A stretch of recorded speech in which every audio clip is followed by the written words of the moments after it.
Lowe's knows how to help you get the most out of your store run. That's why members save more with My Lowe's Rewards. Earn points towards My Lowe's money on eligible purchases. Get access to member-only deals and free member gifts. Plus, unlock free standard shipping when you reach Silver Key status. So what are you waiting for? Join for free today. Lowe's. We help. You save. Loyalty program subject to terms and conditions. Details at lowes.com/terms. Subject to change. William left behind 3 sons. The eldest was called Robert, who was the Count of Normandy after him. The second, William, who wore the crown after him in England. And the third, Henry, to whom his father bequeathed incalculable treasures. So writes the Anglo-Saxon Chronicles.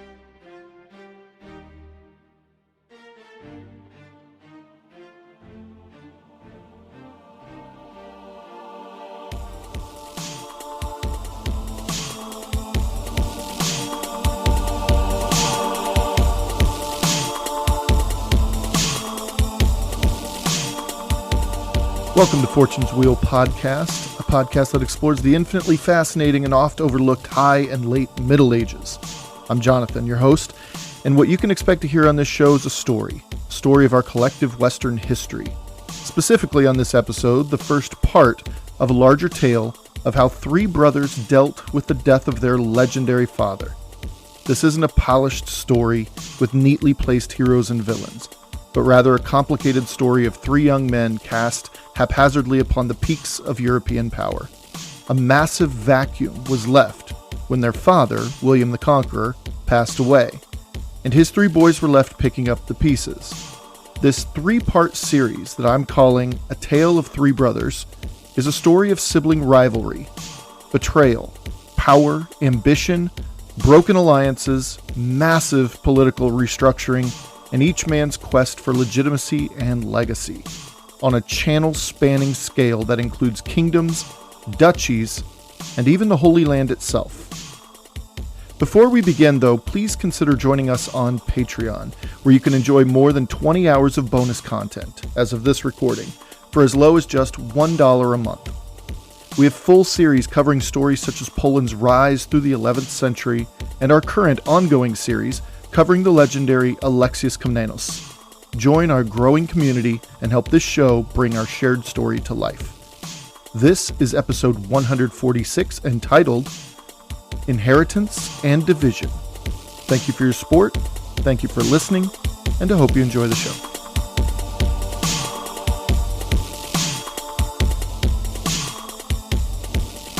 King William I of England, also Duke of Normandy, the future William the Conqueror, had died.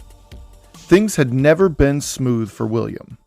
He had inched forward, sometimes limping, other times high on his steed raging, every single step in his life. He shouldn't have survived childhood, a childhood filled with assassination attempts, jumping out of windows in the middle of the night to escape an assailant, and no shortage of villains lurking in the shadows just out of sight, orchestrating his demise.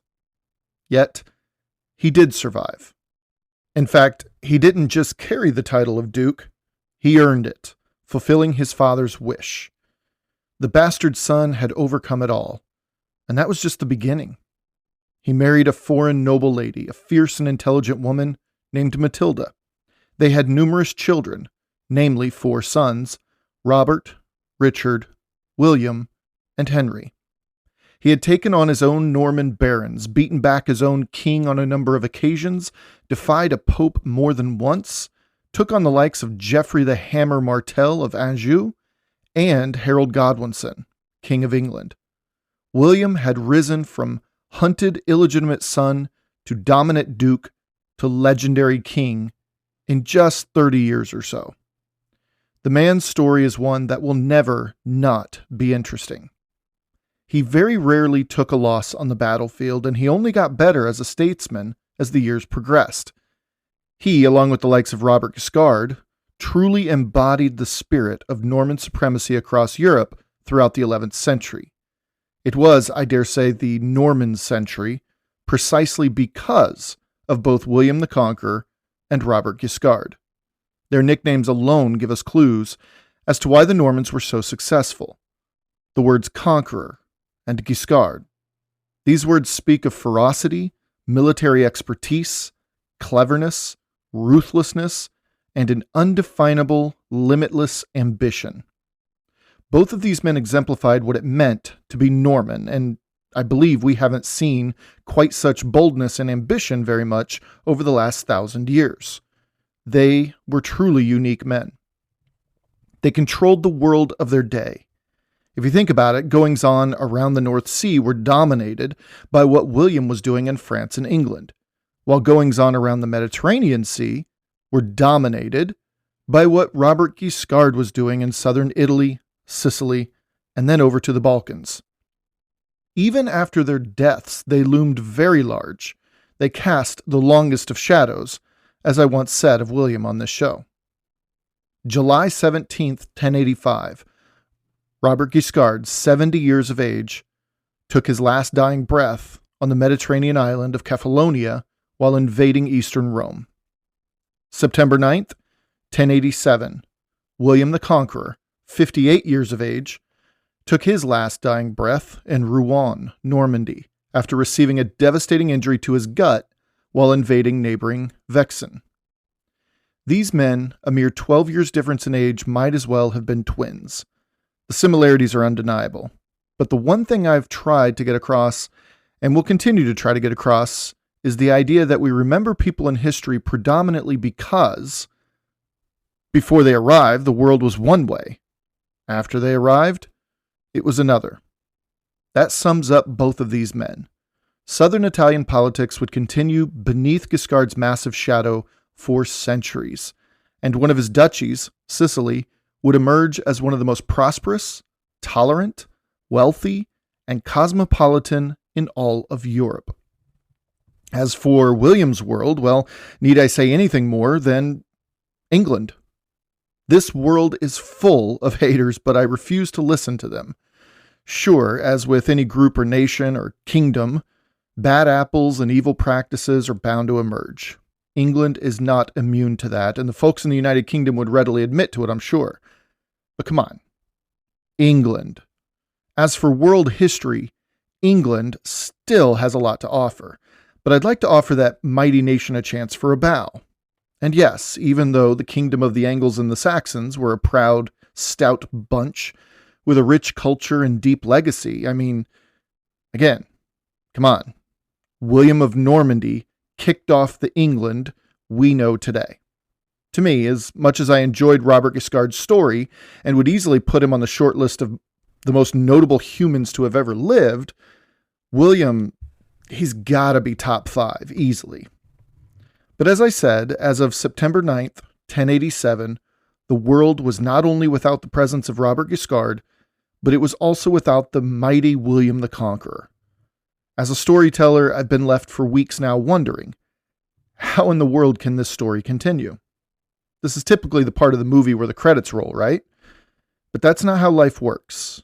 And that thinking, I've learned, is what separates storytellers from historians. Storytellers find neat and tidy places to end their tale, but historians are acutely aware that the human story never ends. One simply turns to the next page, the next chapter. I wonder if that makes the human story the ultimate story to both tell and to listen to. Turn the page we must, and we will do that right now. Now, spoiler alert, of those 4 sons of King William I, they all die. I know, crazy, right? Every last one of them, all dead. In fact, one was already dead when our story begins here.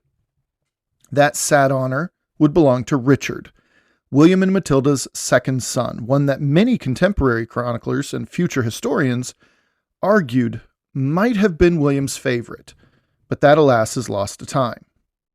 As for the others, well, William would be drawn to one in particular, and it wouldn't be his eldest, Robert.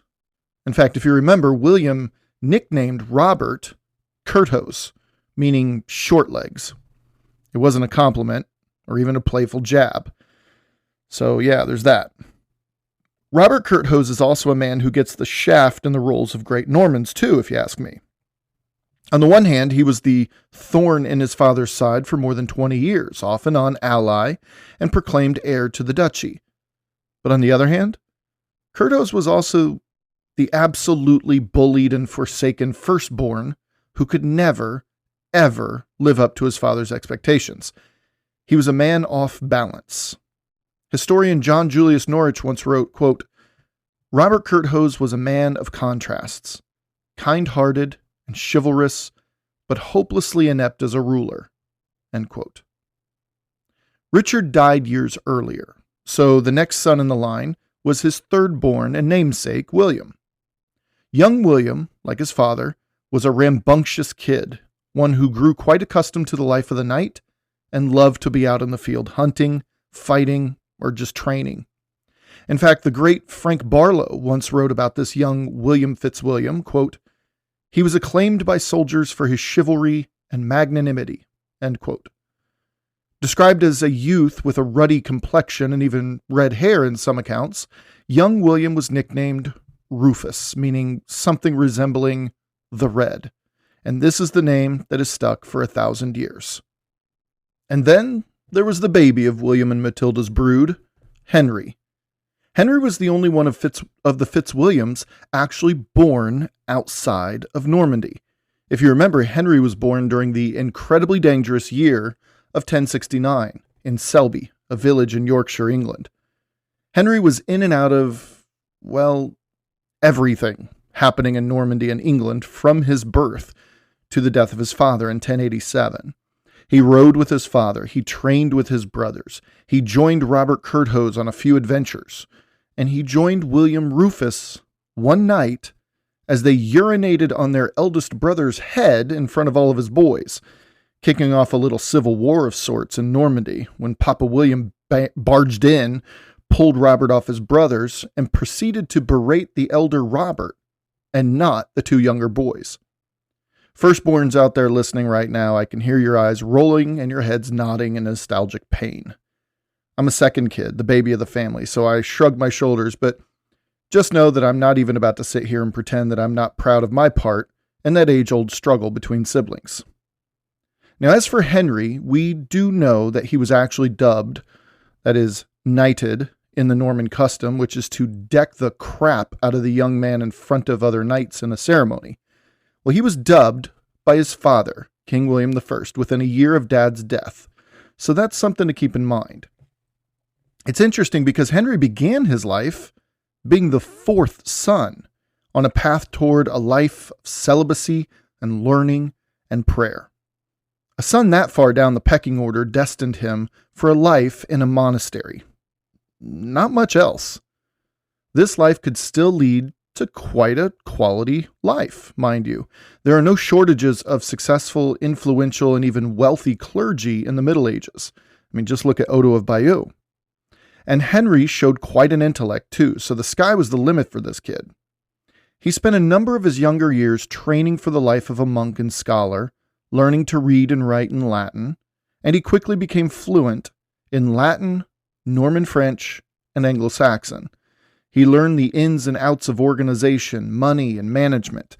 And when Richard died, he spent some time with one foot in the monastic world and the other foot in the world of the Norman knight. He became the most well-rounded of the entire family, without question. In fact, due to his exceptional book smarts, Henry was nicknamed Beauclerc, Old French, meaning good clerk or fine scholar. Now just take a moment and consider their nicknames, and you will see the roles they would one day play in the whole story of England, Normandy, and even the Holy Land. Robert Curthose, Shortlegs, a name of derision given to him by his bully of a father who is well known to not have gotten along with Robert at all. Robert was by far closer to his mother, Matilda, much to Papa William's ire, and Bishop Odo of Bayeux, his father's half-brother. Heck, Curthose even became close with the French king rather than try to belong in his father's court there for a time. Curthose was a dismissive epithet, and history, in my estimation, seems to have dismissed Robert Curthose like his father did, to their great disservice to history, if you ask me.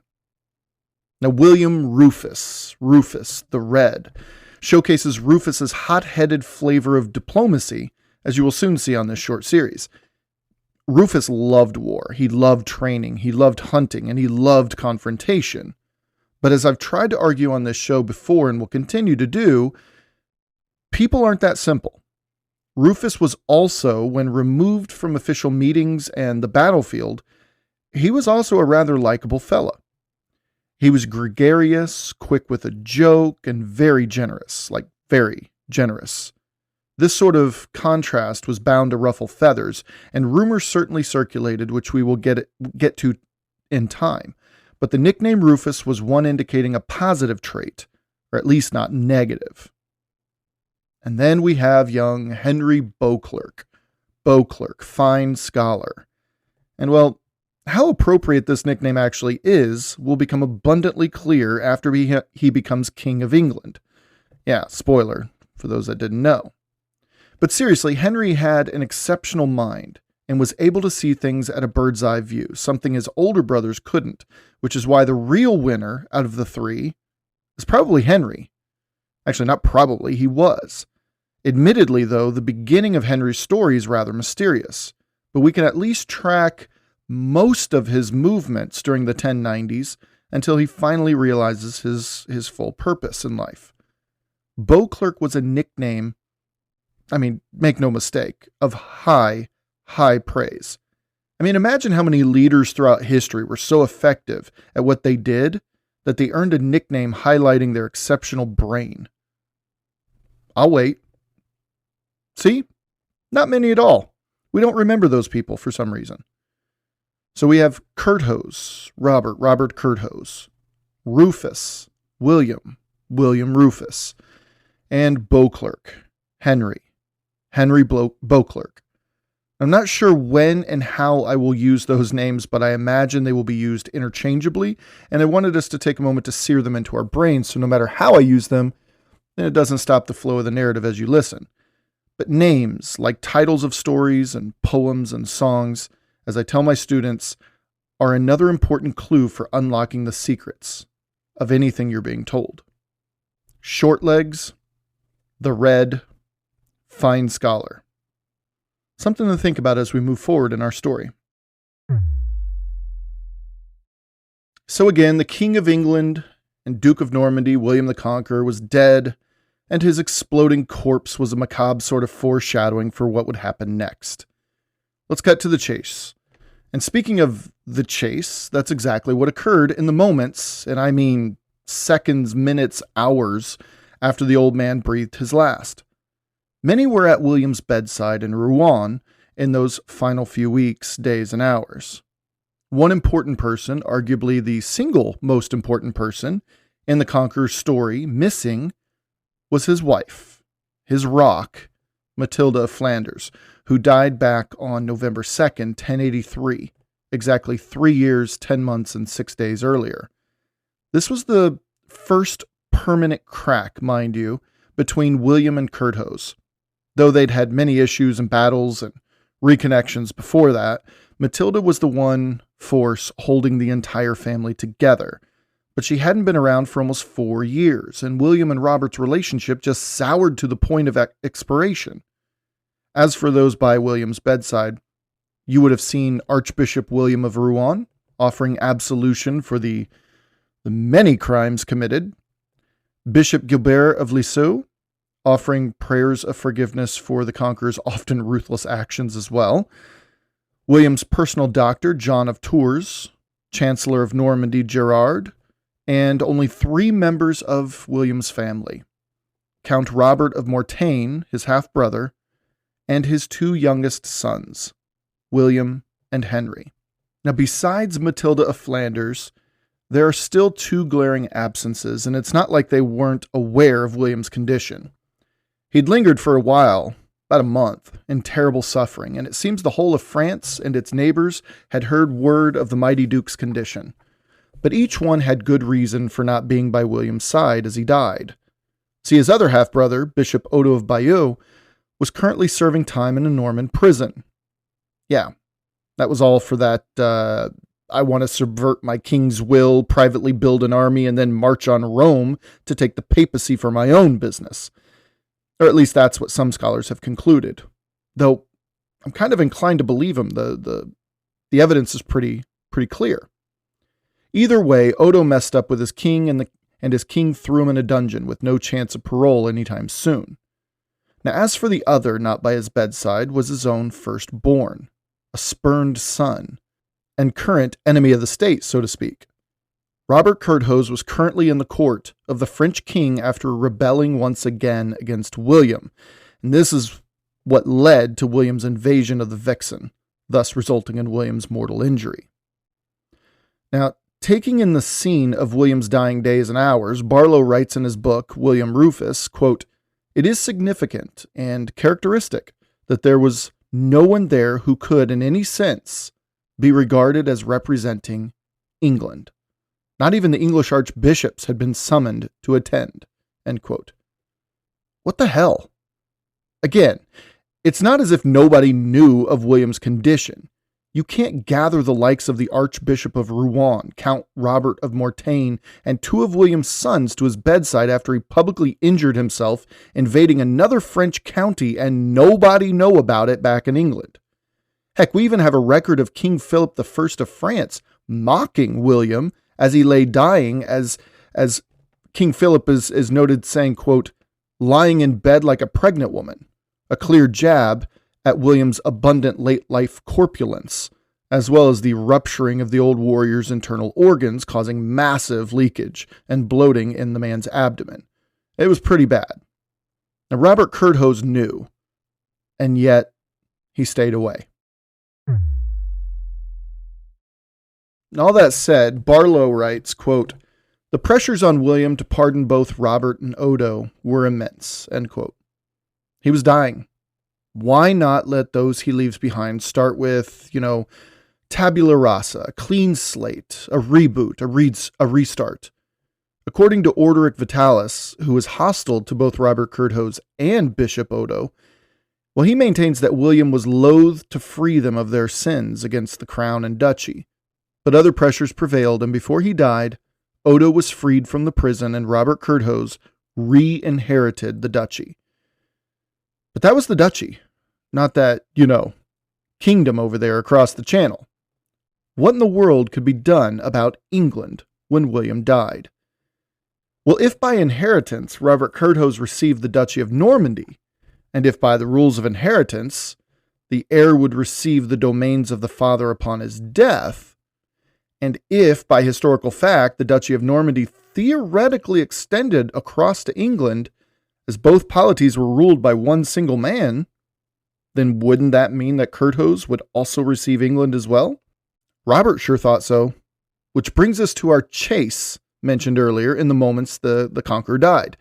See, Robert Curthose was riding from Paris to try to cut off his little brother William from hitting the coast and sailing for England. According to Catherine Lack's book, Conqueror's Son, Duke Robert Curthose, Thwarted King, quote, "Rufus set off from court before his father had died. He traveled fast, accompanied by, in one count, only Robert Bloet, who later became his chancellor. Having reached the coast probably at Bonneville-sur-Touques, where he must have had a boat ready, he waited until the news of his father's death was brought to him.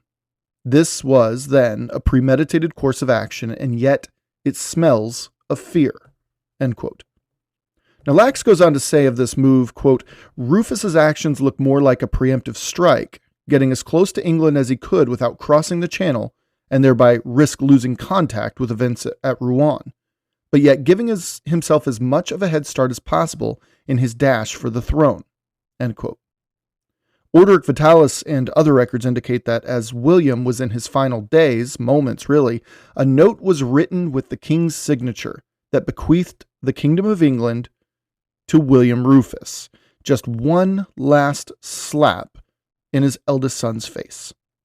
William split his titles into two separate entities, and he sent Rufus off as fast as he could to deliver the message to the Archbishop of Canterbury, a man, if you remember, named Lanfranc, who also happened to be Rufus's mentor and tutor growing up, a man who William knew well to be able to keep his rambunctious middle son in check as he took the reins of this massively important and prosperous kingdom. And this is what Robert was trying to keep from happening. But there was one son remaining, though. The baby of the brood, left by his father's side, holding the old man's hand as it happened. What did William leave Henry, now 18 years old and newly benighted? Well, when Henry was born back in 1069, his doting mother Matilda publicly announced that all of her wealth and landholdings in England would be inherited by Henry. For 18 years, William Sr. upheld his wife's wishes for Henry, but with the possibility of either Rufus or Curthose being the new king, well, this was all called into question. It had only been 4 years, and under William, Henry's inheritance seemed secure enough, so nothing was really done officially in writing per se. So would the new king honor his mother's dying wishes? That wasn't a certainty. Nothing was ever a certainty in the Middle Ages. And as the Vita Eduardi stated of the fickleness of man's pleasures and plans in this world, man proposes, but God disposes. Henry was powerless, except to trust that God would deliver what he felt was his. But Henry wasn't only given Matilda's landholdings, which was a matter of royal precedent and not an officially documented inheritance, hence the uncertainty. William gave him something of his own. William gave Henry cash. Wait, hold on. So let me get this straight. Robert Curthose, a son he clearly didn't even like, well, Robert Curthose inherits the most powerful polity within the Kingdom of France, arguably the most dominant force in all of Europe, save for southern Italy, also ruled by Normans, mind you. Not to mention the county of Maine next door too, which went to Robert Curthose. So he gets all of that. William Rufus inherits arguably the most prosperous, best structured, and most productive kingdom in all of the continent. And what? Henry gets a check? Well, it's not quite so simple. Upon further analysis, we can see something subtle hidden in the records if you know what questions to ask and where to look for answers. Now follow me just for a bit, would you? Because this next part is crucial to the future of England itself. Had William the Conqueror not pinned a 20 on Henry's lapel, patted him on the back, and wished him the best of luck, to steal a great line from the comedian Ron White, if he hadn't done that, England would not have emerged from the Norman conquest as it did. Period. Because, as you will see, it would be Henry who actually put England on the path toward greatness and world domination in the coming centuries, not necessarily William, though I don't want to diminish in the least what that guy had done. Henry received from his father £5,000, or what equates to it today. Now, as of this recording, which is, December of 2024, £1 sterling in the UK is equal roughly to $1.26 USD. So the buying power in the UK is better than here in the States. Good on you lot. Now, $5,000 is certainly a blessing. Don't misunderstand that. But it still won't get you but a few months down the calendar. And as for a son of a king as an inheritance, it kind of seems quite paltry to me. Now, if money and gifts equates to appreciation and even love, maybe, I don't know, depends on how you look at it, then in today's world, well, I would have thought William would have left £5,000 to Robert Curthose, not Henry, a son he seemed to have loved with great depth, like he had with Richard and William Rufus. But this analysis is through the lens of 2024. And Henry received this gift 937 years ago. So let's try to see it all through the lens of 1087, shall we?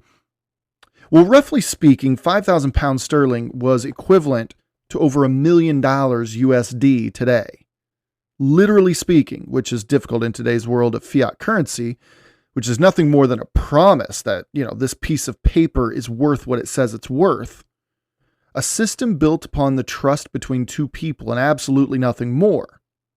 Well, we trust that your government or your financial system has a reserve to back up that promise.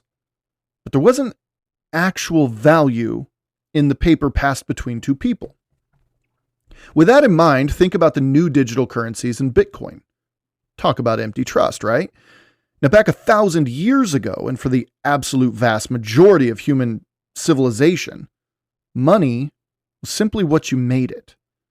They made their money based on real, valuable objects passing between one another. We make it based on trust. It is what it is, right? For better or for worse. So in 1087, 5,000 pounds sterling was equivalent to 1.5 tons of silver. No, like actual silver. Not trust, actual tangible silver in its coins. And 1.5 tons of actual silver, well, that's no small sum. William may have given Robert and William Rufus a duchy and a kingdom, but he gave Henry a weapon to choose to wield in any way he wanted to wield it. At first glance, a gift of money seems like nothing, but as you can see, that gift was a subtle hint that William the Conqueror knew what Henry was capable of. He sent Henry off with what he needed to achieve whatever the young man wanted to achieve. Did he want to slide into the background of history, being just another wealthy and influential baron to both the Duke of Normandy and the King of England? Well, he could do that. Or did Henry want more? William essentially told the young knight to go and do with your life what you wish. A wink, a nod. Go get him, slugger. So what could Henry really do with these 5,000 pounds, though? What would that really afford him?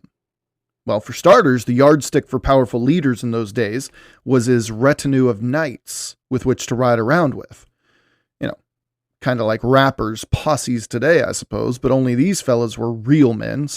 Real dangerous men. They didn't need guns or muscles necessarily. These knights just needed a reason. Now, everything else they needed to see your demise would be figured out along the way, and make no mistake, those guys would make it happen. How much did one of those cool retinues cost anyway? Well, on average, in both France and England and southern Italy, places within the Norman sphere of influence essentially, the annual cost of a knight was roughly £2. £2 was hard to come by too, just to be clear. An average peasant in the same spheres of influence earned around £1.5 per year, or even less. And that's contingent on the success of crops and the weather and peace and trade and all those things. That was a good year for a peasant. £1.5. And it wasn't all that guaranteed. Had he devoted every cent of his 5,000 pounds to maintaining a personal army, Henry could wield an army of 2,500 knights.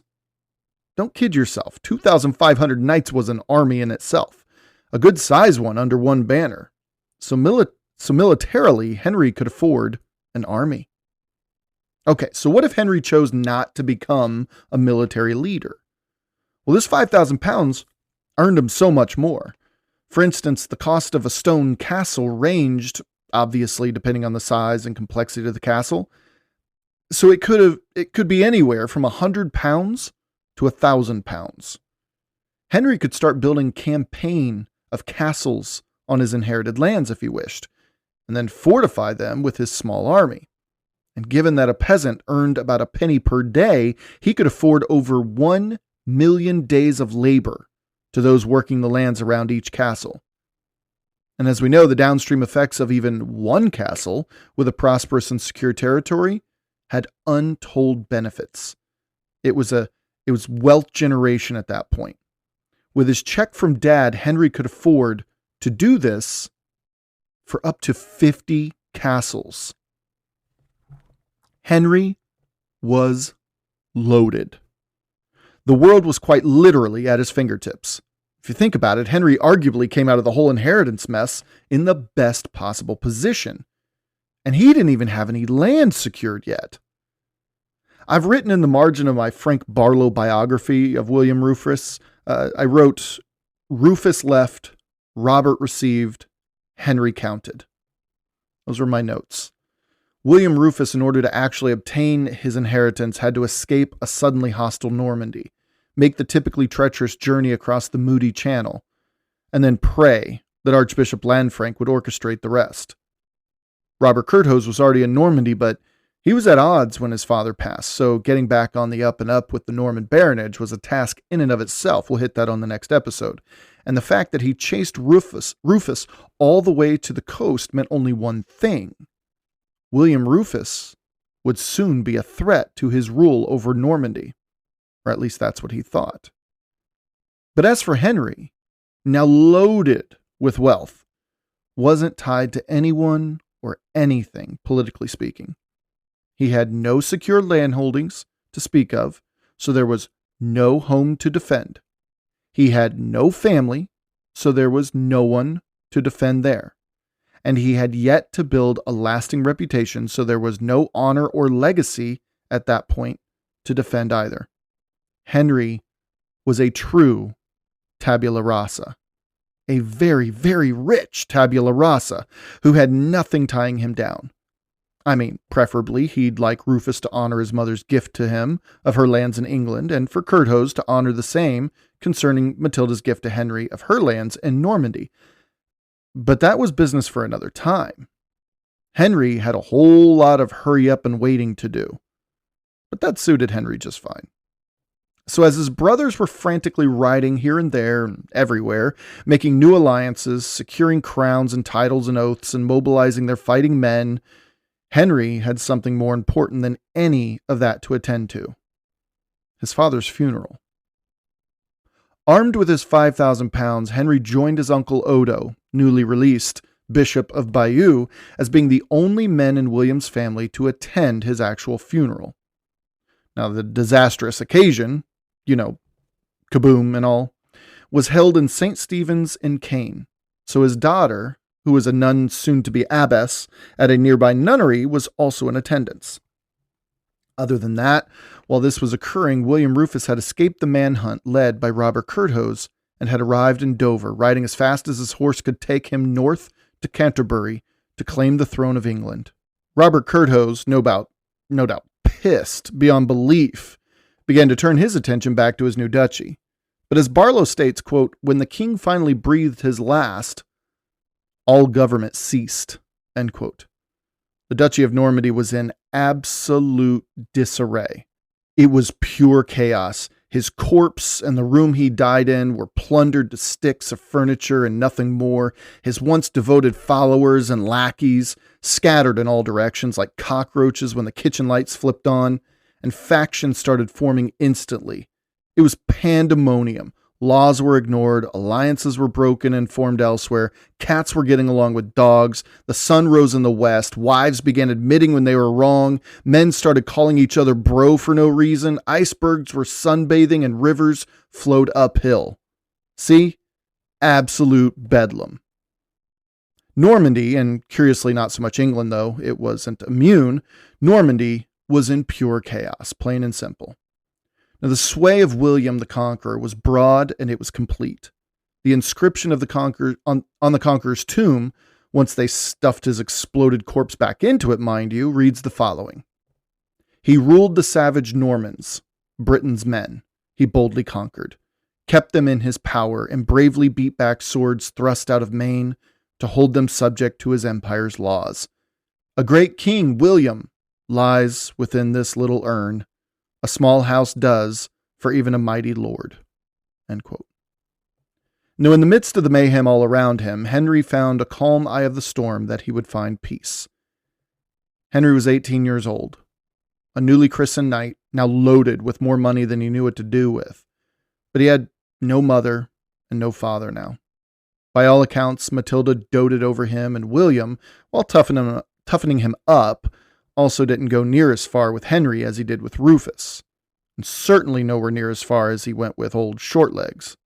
With no parents and his sisters either already married off or in a nunnery, well, it's not like he could count on any support from his two brothers who were too busy preparing for war against each other.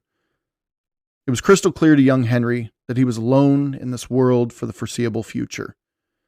And with the exception of Uncle Bishop Odo, That's exactly what Henry was as he attended his father's funeral.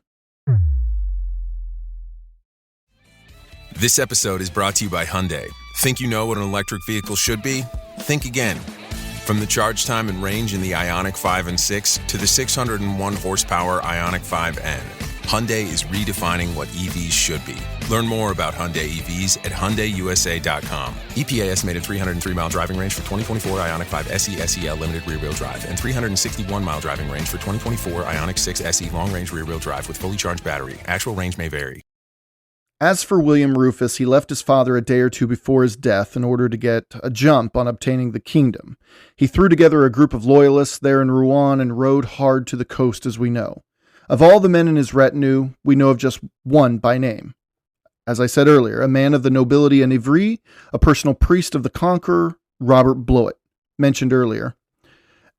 He was a highly regarded and well-known figure in both Normandy and England. So having him along for the ride across the Channel was an absolute must for Rufus's legitimacy as king when he arrived. Given the timing of it all and what Orderic offers as a very long and windy path, we can only assume was to throw off Curthose, who was known to have given chase. It seems William Rufus made it to Wissant, a tiny port village a mere 14 miles from the major port of Calais and roughly 120 miles straight north of Rouen, which could definitely have been done on a hard 2 days ride. From Wissant on September 9th or 10th, he could have made port in Dover by late September 10th, assuming the channel behaved itself, and no news is good news when it comes to channel waters and weather. From Dover, it was on to Canterbury by September 12th, just 3 days after the English lost their only king in 21 years. There's an interesting account of a monk named Edmer, who was at Archbishop Lanfranc's side when the news of William's death reached Canterbury. The interesting part of this account was that Edmer didn't mention William Rufus or his entourage arriving before the news, meaning it was very plausible that either Rufus didn't know of his father's death before Lanfranc did, or that Rufus was overcome by a tailing messenger and he sent the messenger ahead of him and his entourage to start to oil the gears before his arrival. Either way, Lanfranc must have found out between September 10th and early Saturday the 12th. A very narrow window, but a plausible one. Now, Barlow explains something interesting having to do with why William Rufus decided on doing the legal and honorable thing by delivering his message stating he was the king's rightful heir to the crown of England, rather than heading straight to Winchester. It's an interesting question. Everyone who tried for the throne of England since the days of Alfred made their moves on Winchester first, because that, if you remember, was where the treasury was located. It all depended on how Rufus wanted to begin his reign over an already extremely beaten down, tamed, and distrustful kingdom. Sure, Norman barons had almost fully replaced the Anglo-Saxon one, but it was Anglo-Saxons who made the kingdom prosperous and productive. If Rufus took his letter straight to Canterbury, the center of English Christianity, and gave it to the highly respected Lanfranc, then the young king would start off with an eye on doing these things legally, which is a fantastic start to the people of England after the conquest. However, as Barlow puts it, quote, to have aimed first at the treasury at Winchester would put him in the company with those who seized the throne in irregular circumstances, end quote. As far as anyone was concerned, this letter was legit, brought to him by not only the future king, but also a man known to be trusted with the king's official signet. That was that Robert Bloet fella. By riding on Winchester first, Rufus would have entered in the public conscience of an air of doubt, a feeling that things weren't actually on the up and up here, that these were irregular circumstances. By not riding on Winchester right away, Barlow even admits that, quote unquote, all worldly men would have thought that he had got his priorities right. But as soon as he delivered his letter to Lanfranc, and Lanfranc sent the necessary correspondences out to the kingdom, William Rufus did make his way toward Winchester. But at least it wasn't as if he was descending upon Winchester out of the blue. It's a big thing to keep in mind. The people of Winchester were notified of the king's death. They were notified of the king's heir coming their way, and they were at least aware that it was legit, at least in the eyes of Lanfranc. It's always strange when a new leader takes charge, regardless of the governmental system, sure, but at least no one was taken off guard, which undoubtedly caused nothing but panic. But one thing must be said about Lanfranc's role in this. Lanfranc didn't have to act on the message, nor did Lanfranc have to validate the message at all. Lanfranc, the most powerful man in the kingdom at the time, the king was dead, Odo of Bayeux and Geoffrey of Coutances were both still in Normandy at William's funeral, and the Archbishop of Canterbury still just barely held a stronger grip on the influence than did the Archbishop of York, who was nipping at the heels for a fair amount of years now. Lanfranc was still the most powerful person at the time. It was Lanfranc's decision whether Rufus should become king or not. Once Rufus dropped off the letters in Canterbury and rode to Winchester, Lanfranc could have chosen to send word that he would like to convene all the barons of Normandy and the earls of England, of which there were considerable overlap in them. I'm inclined to think that had Lanfranc done that, then there's very little doubt in my mind that Robert Curthose would have been named both Duke of Normandy and King of England. Now that begs the question, why would Lanfranc prefer Robert over William? I mean, did he? I don't know, but let's entertain the question. Right or wrong to convene the nobility to decide in a semi-democratic way, which was the custom of England at the time, the message would be sent that Lanfranc preferred Robert. It's worth it to reiterate what was at stake here. No one doubted who Normandy would be ruled by.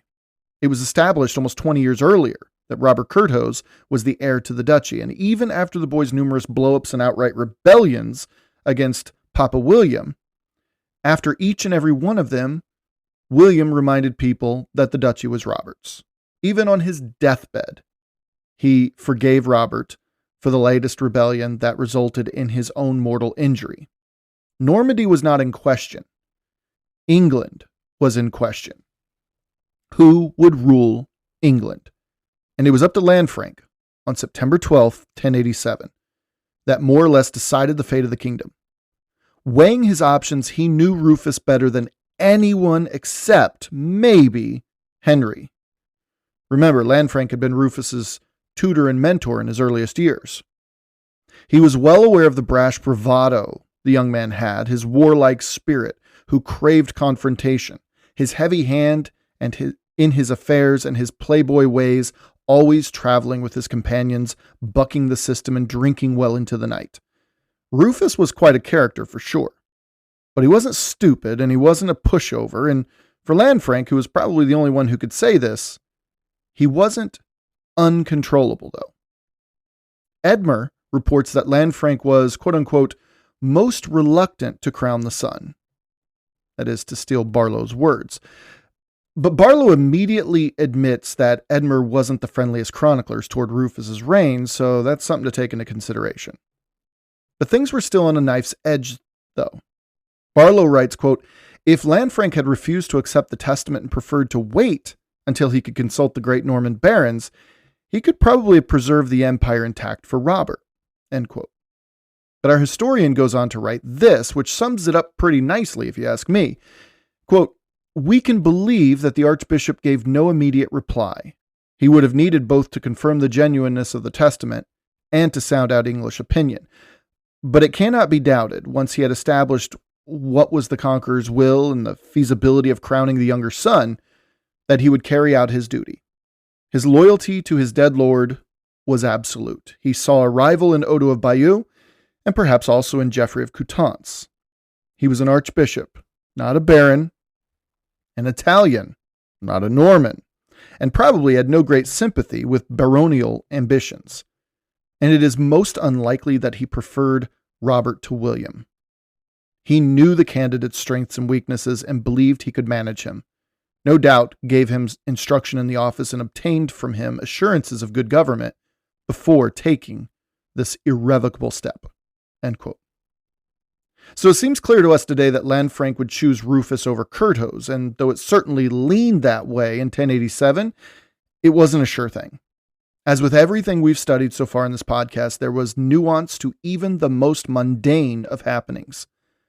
Oh yeah, and as pure as Lanfranc was there was just one other thing that played into his decision for Rufus sooner rather than Robert later. So it is true that Lanfranc was incorruptible. He could not be bought, and he seemed a genuine priest when it's all said and done. But to say he wasn't attuned to the politics that others were playing would just be naive. Lanfranc, for instance, was acutely aware of the last person to crown the last king.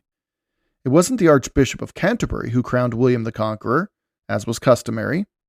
If you remember, Archbishop Stigand of Canterbury in 1066 was already deemed illegitimate by the Pope Alexander, because Stigand never bothered to head to Rome to receive his pallium. William had already created a continental shockwave, so it would be best to steer clear of putting his reign in question by using Stigand to crown him. So he opted for the Archbishop, Eldred of York. And the Archbishoprics of York and Canterbury, as I said earlier, were currently duking it out for spiritual supremacy in England at the moment. Lanfranc knew Rufus, and he knew that if he dawdled too long, Rufus would have himself crowned by Archbishop Thomas of York. What's more, Thomas of York was originally Thomas of Bayeux, with likely ties to Odo, who was very close to Robert Curthose. Lanfranc was playing a game, as much as he probably hated to admit it. Everyone knew Lanfranc was Rufus's tutor and would, therefore, be loyal to Rufus over Robert. So giving Archbishop Thomas of York the ability to crown Rufus would possibly undercut, somewhere down the line, his own standing in Canterbury. This in turn could, and probably would, undercut the standing of Canterbury itself, as that would be not one, but two English kings in a row. It was now or never for Lanfranc. So within a few days, as Winchester prepared itself for the festivities of Michaelmas in 1087, William Rufus and his retinue rode into Winchester. One more detail I haven't mentioned yet, because I just didn't want to muddy the already swampy waters of medieval history, is that Rufus had with him a number of English prisoners who were being held in Rouen. They were political prisoners of his father's, and their coming along was no doubt discussed prior to him leaving Rouen, maybe even by dying William himself. These English prisoners were massive bargaining chips that they all hoped would smooth over any kinks in their path for Rufus to take the crown, and they would serve their first role here in Winchester. Things weren't so cut and dry in the legal system back then, although my goodness, the English were far and away more advanced than just about any other place in Europe when it came to legal affairs. But when it came to the prison system, well, think more along the lines of royal jails that the sheriff had near total control. It was strange. Anyway, Rufus knew that he couldn't just ride into Winchester and throw his prisoners into the jail there without wheeling and dealing with the local sheriff and officials. The sheriff in the area was Hugh de Port, and Rufus had to make some promises, but in they went. Two prominent names being thrown into Hugh de Port's jail in Winchester you may remember: Morcar and Wulfnoth. Now Morcar, or you may remember him as Earl Morcar of Northumbria, was an integral part of the first years of the conquest. For 20 years he had been a prisoner of the conquerors. Morcar and his brother Earl Edwin of Mercia were sons of Earl Elfgar of Mercia, who was in turn the son of the mighty Earl Leofrich of Mercia and Lady Godiva. Yes, that Lady Godiva. See episode 52 entitled The Woman of a Thousand Summers Back for my own personal fictional account of the legend of Lady Godiva and the origins of the not-so-pleasant nickname, Peeping Tom. Now Morcar came from a strong Anglo-Saxon stock as one could come from, save the Godwinsons. When Tostig Godwinson was exiled, it was Morcar who took Tostig's spot as Earl of Northumbria. It was Morcar and his brother Earl Edwin of Mercia who first met Tostig and the Norwegian king Harald Hardrada on September 20th, 1066, at the Battle of Fulford Gate. It was Morcar who joined King Harold II Godwinson a few days later and defeated Tostig and Hardrada at Stamford Bridge. It was Morcar who weathered the storm of the first years of the Conqueror's reign in England. And it was Morcar, still Earl of Northumbria, who rose with his brother, Earl Edwin of Mercia, in revolt in 1068 against the Conqueror. It was Morcar, who squeaked by that rebellion only to join Hereward the Wake's rebellion in Ely in 1071. And it was Morcar who stayed with the Wake's rebels until they were forced to surrender. His brother Edwin of Mercia escaped to Scotland to create a base of resistance there behind their chosen English king Edgar Atheling, grandson of Edmund Ironsides.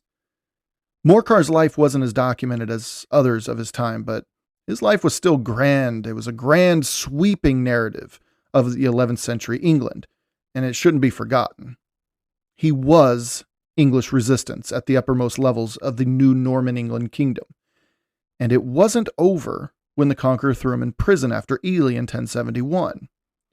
Now, upon the king's passing, William had pardoned Morcar and released him, but it was a matter of days or even a couple weeks that he was free because news hadn't traveled to England of Morcar's release.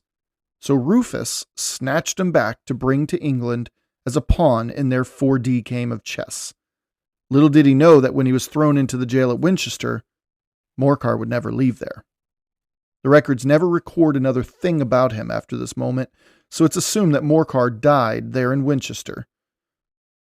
Now, as for the other man, I wished I could say more too, but alas, his life was snuffed out quite early. And by life, I mean his freedom. Born in 1040, Wulfnoth was 10 years old when his father, Earl Godwin of Wessex, went toe-to-toe with King Edward II, and he was exiled. A year later, he was 11 when terms of peace were reached. Part of those terms were that Edward would receive hostages to ensure said peace, and Wulfnoth, sixth son of Godwin and youngest brother of Harold Godwinson, was given to Edward as a ward of the state, so to speak.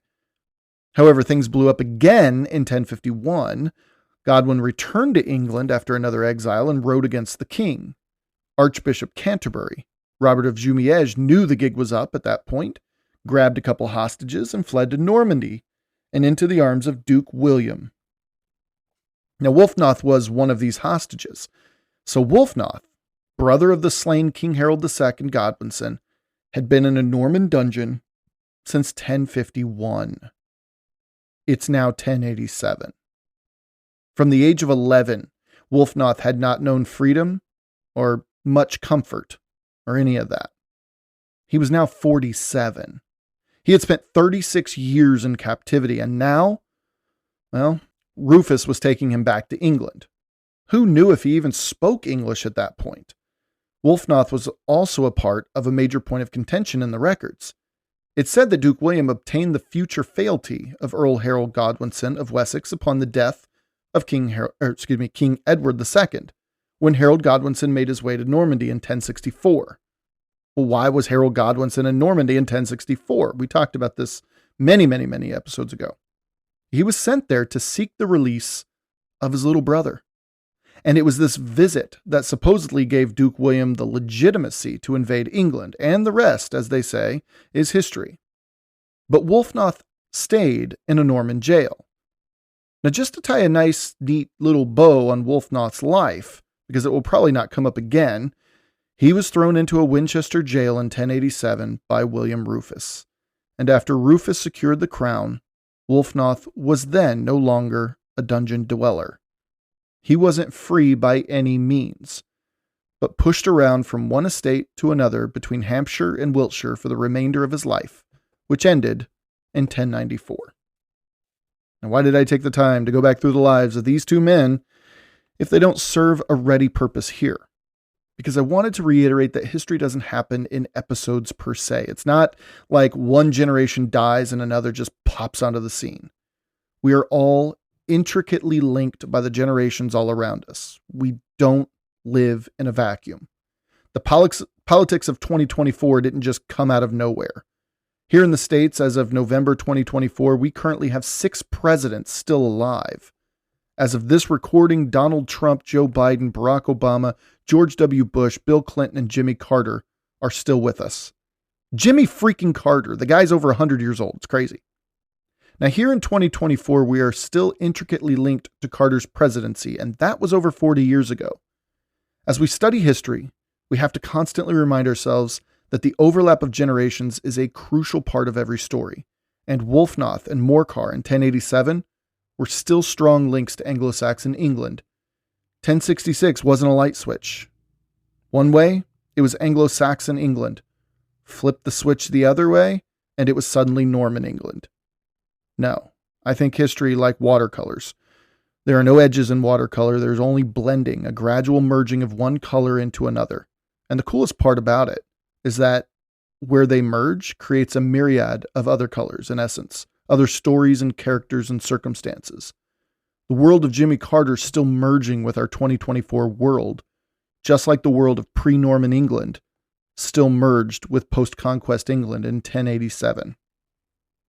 This fact must be accounted for when sorting out the story of how Norman rule in England would proceed after the death of its progenitor. And man, it was messy in 1087.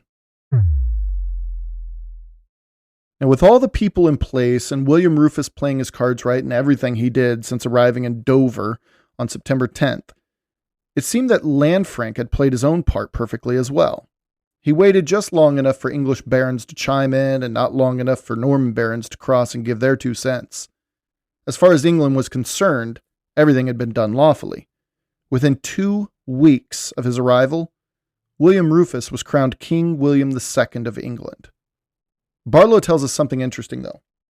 With such a momentous event as English coronation ceremony, guest lists and first acts of the king were an expectation for historians to have at their disposal.